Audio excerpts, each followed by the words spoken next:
Hey, my magical friends. Welcome to another Witchful Ways podcast episode. I am Annika, offering you the insight, guidance, tools, and amazing resources to allow you to live a magical life every single day. This week, let's talk about making your magic and your practice your own. And this is something that I go over time and time again because it consistently just keeps coming up, where I see a lot of people are asking about, or people will come to me and ask about, what crystal should I use for this? What herb blend should I use for this? What herb should I put in this blend? And many other questions like, what should I be using? And the thing is, I'm always saying, you do you, witchy poo, right? What works for you is what works for you. So let's lay this down again. Your practice is exclusively your own.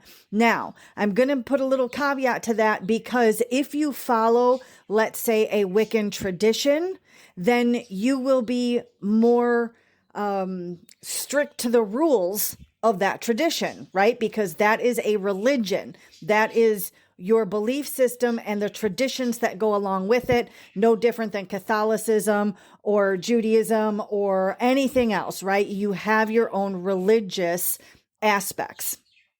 So there are things that you're going to follow that are going to be quote unquote correct for a certain outcome or whatever it is that you're doing. But when it comes to witchcraft, we have to keep in mind, witchcraft is not, I'm going to say it again for the people in the back, witchcraft is not a religion. Witchcraft can be part of a religion. Witchcraft can be part of a belief system, but witchcraft in and of itself is not a religion. There are no hard, fast, steady rules when it comes to witchcraft. Witchcraft is simply the practice of creating change through manipulation of energy and psychology. That's what it is. You can fit that into any religion and anybody can perform magic, right? If you blow out your birthday candle and make a wish, that is magic, right? That is trying to manifest something or making a wish for something to happen by manipulation of something in the physical world, blowing out the candle, making the wish, right? Those two things work together in the person's mind, and that is going to bring their wish about, okay? That can be considered witchcraft, right? It's not part of any religious belief. It's not part of any belief system. It is simply an act of doing something. It is simply the act of creating magic. And again, magic, action plus intention equals magic or manifestation, whichever way you want to think about it, right? So you do not have to have any specific correspondences. When you see lots of people saying, what color candle should I be using because I want to, get rid of a coworker or something like that, or whatever it may be. I want to bring in a new love into my life. I want to get rid of this excess weight. I want to buy my new car. I want to get this new job. Whatever it is that you are working your magic for, it has to be something in whatever you're using and doing, it has to be something that elicits emotion out of you, because it's the emotional part of you that actually creates the magic. It's not the logical part of you that creates magic. The logical part of you is what says, I want to use a black candle for protection. I want to use a green candle for money. I want to use a rose quartz for love. I want to use this sigil or create this sigil for this intention, right? That's the logical aspect. That is the part of you that thinks about, what do I need to be doing? What should I be doing? What feels good for me to be doing to be able to, quote unquote, be working this magic so that I can achieve and or receive my desire. So when we are using the tools, so that's right, the logical aspect. It's the subconscious, the action part of things, the connective part of things, the emotional part of things, the subconscious mind part of things. That's what talks to universe. That's the divine language, right? Our universal language, the divine language are kind of two different things, but a little bit overlapping. So when we talk about divine language, we talk about how do we connect with one source, God, all, whatever it is, universe, whatever it is that you decide to call it. there is the power within that allows you to manipulate the reality to be able to achieve and or receive what it is that you desire. Okay. That's a whole nother kind of thing, but it's not our logical thought process minds that do it. That just puts the parts together for us to take the action in the physical realm so that this subconscious, our divine language, our universal language can come to understand through our actions and our beliefs and our words that we say and our thoughts that we have and the emotions that we bring up, what it is that we truly need and or desire. So that means that the tools and the things that you're working with, ingredients that you're working with, have to elicit emotional response for you. And I know this is kind of a roundabout back to the front, but I'm going to use this same one for those people that have never listened to me before. If a lot of people will correlate lavender with calm and tranquility and sleep. If you hate the smell of lavender, it is never going to be a calming, tranquil scent that is going to allow you to drift off into a pleasant sleep. If you force by creating somebody else's spell recipe that you have found, right? And it says use lavender and use this, and you follow it to the T, but you know that you do not like the smell of lavender.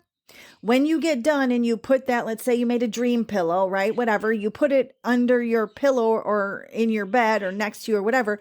And all you're going to be thinking about is how much that lavender stinks. That is not bringing up the emotional reactions that you want to have to be able to tell universe, right? To be able to use your universal language and or divine language to be able to say, this is what I want, right? This is what I desire. Now, if you love the smell of lavender, then it may work for you, right? Because you'll be sitting there, laying there and thinking, man, this really does smell great. This really does help me calm. Just being here in this moment present is allowing me to actually just enjoy something for this moment, right? And you go on from there, however you do your working.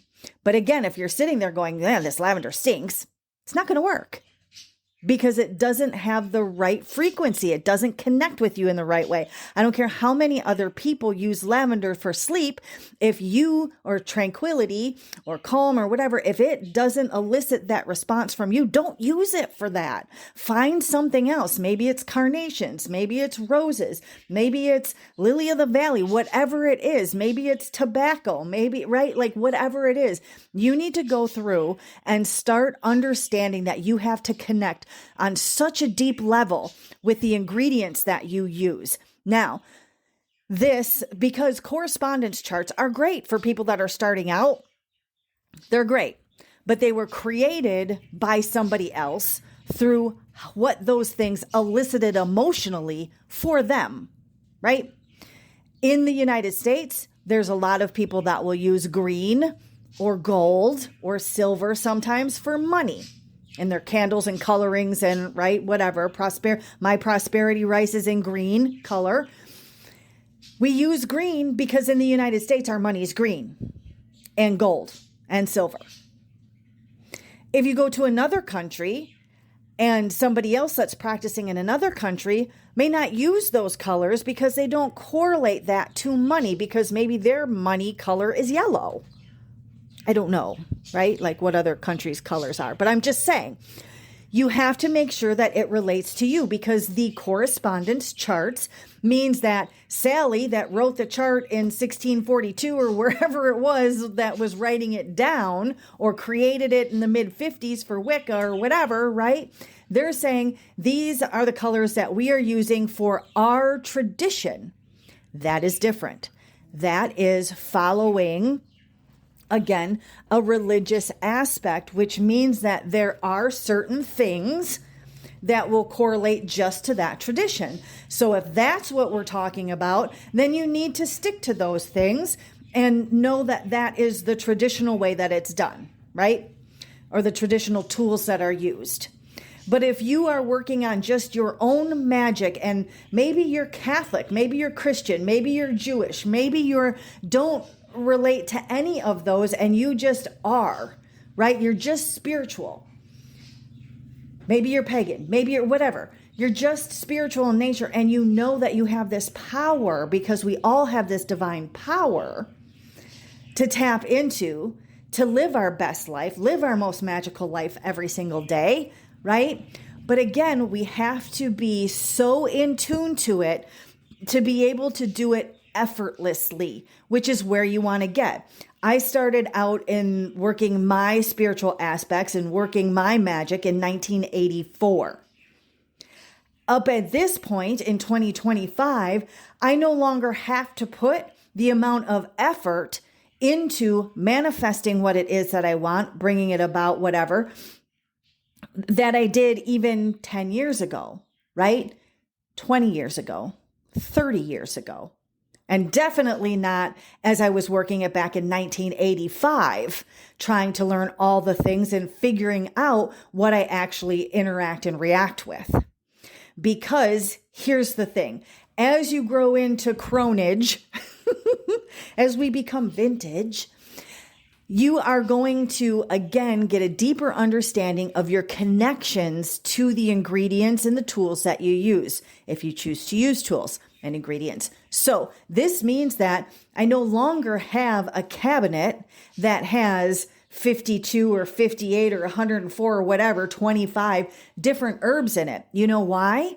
Because I know the 7 different herbs that I can use by themselves and in combinations with the others of within that group and the synergistic energy that it brings, so that I can elicit whatever it is that I want from those 7 herbs. I don't need any others. I don't need a special Adam and Eve, herb to be able to do a love spell. I don't need that. Because I know what works for me, the energy that I have connected to it, the frequency that it has, and how it works for me. Same thing when it comes to crystals. There are, I don't even know how many crystals out there, right? Like I've got a thing on the website that you can get that gives you 100 different crystal cards. So you know what they're supposed to be doing traditionally, what somebody else says that connection is. That may not be true for you. I tend to work with 5 different crystals. If I use crystals, very rarely do I use them in my actual spell work. But I do. I add them as ingredients, but I don't have them as central tools. But anyways, they're like para-tools, right? I know that those 5 are going to work in every single capacity that I may be working in energy for. I know that I have it covered. So I've got 7 herbs, 5 crystals. That's all that's in my tool repertoire. Now, do I have a wand? Yes, I do. Do I use it? Usually not. Because I've come to the point where I don't need to have that extra, I want to say theatrics to it, right? Because you can energy point with your finger. But there are certain times where I want to feel a little bit more witchy and I want to pull out the really cool things, right? And have those to use.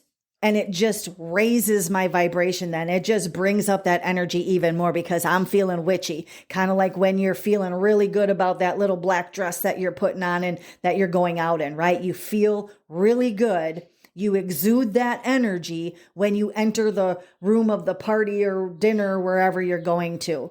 Everybody turns and looks because you exude the energy of how confident you're feeling. And that's the same thing with magic. So please make sure that you are taking the time, explore it all, for sure. Explore it all. Get all the tools that you want to get. I have tons of things, right, that I can pull out and use. Again, when I want to feel that extra-ness to it. But you don't have to do that. You don't have to, go broke trying to get all of the things. You don't have to go, well, I can't do this spell because I got to wait for my devil's shoestring herb to come in the mail. No, back in the day, The great great greats, they only used what they had around them. Why? Because that's what they had to use. They couldn't order devil's shoestring and, a whole bunch of different exotic herbs, and exotic being not native to their area. They used what was in their area because that's what they had and have the ability to get things from afar. So you learn what's around you. You learn how you interact with it. You use things in the season. And when you have extra surplus in that season, you dry it for when it's not in season. But you have to learn to interact and use the energy from the stuff that you really choose. Now, I'm not saying don't go, try again and buy some herb and see how you react with it, because it's nice. We have the ability now. We have the convenience to be able to get all these things. And maybe you love to do that. And maybe you love to have the collection of, the apothecary of herbs. That's wonderful. But I want you to understand that you do not need that.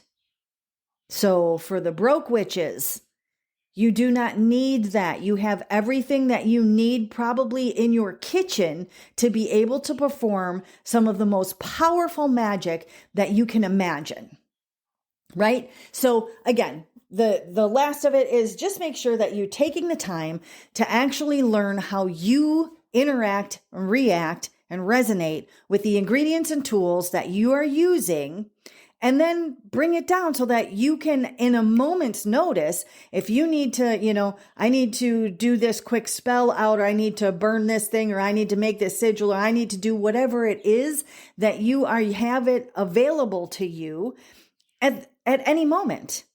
So you don't have to wait and go, oh, next Tuesday, I'm going to be able to do this spell because that's when my stuff from Amazon is coming in, right? Like, no. It's all about, again, you do you, witchy poo, and you need to do you in the way that feels good for you, that fits into your lifestyle and fits into your budget as well. And lastly, make sure that you head over to the website at witchfulways.com. Grab your freebies from there. Check out the offerings that I have of items, services, and resources. Thanks so much for joining me for another podcast episode. Have a wonderfully magical rest of your day. We'll chat with you again next week.